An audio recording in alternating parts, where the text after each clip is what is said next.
सुनो भाई, व्यवहारिक जीवन में क्या करना चाहिए, इसके लिए कबीर की साखी, कबीर का साहित्य, कबीर की बातें, कबीर के दोहे अवश्य पढ़ना चाहिए। ये सारी चीज़ें भौतिक जगत, अभौतिक जगत, लौकिक, अलौकिक सब की प्राप्ति में बहुत मददगार है। कबीर देखी पारिख ले, परखी के मुँह खोल, साधु असाधु जान ले, सुनि सुनि मुख का बोल। का मतलब क्या है? कबीर साहब कहते हैं कि पहले भली भांति देख लो, जांच परख कर लो विवेक के अनुसार, और परखने के बाद ही उसके विषय में कुछ बोलो। क्योंकि जबान भी एक बाण है, गोली अगर निकल गई तो वापस नहीं आती, या तो घाव कर देगी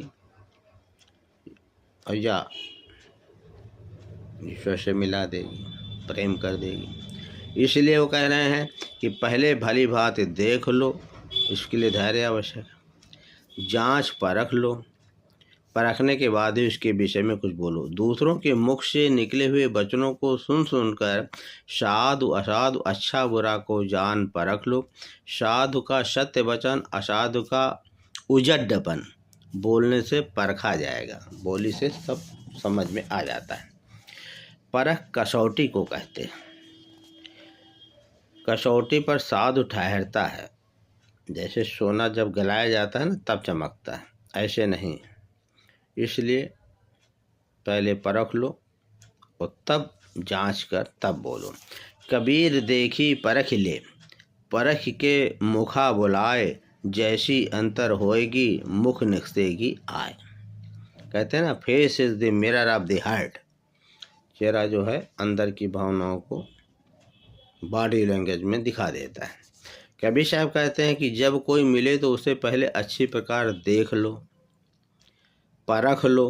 परखने के पश्चात उसके मुख से बुलवाओ, कोई शब्द बोले कि गूंगा है कि बहरा है, भाषा कैसी है, ज्ञान के साथ कुछ बोलेगा तभी प्रकट होगा। जैसे उसके हृदय में भावना होगी वैसे उसके मुख से बाहर शब्द निकल आएंगे। जिसका जो स्वभाव होगा वैसे वो पता चल जाएगा।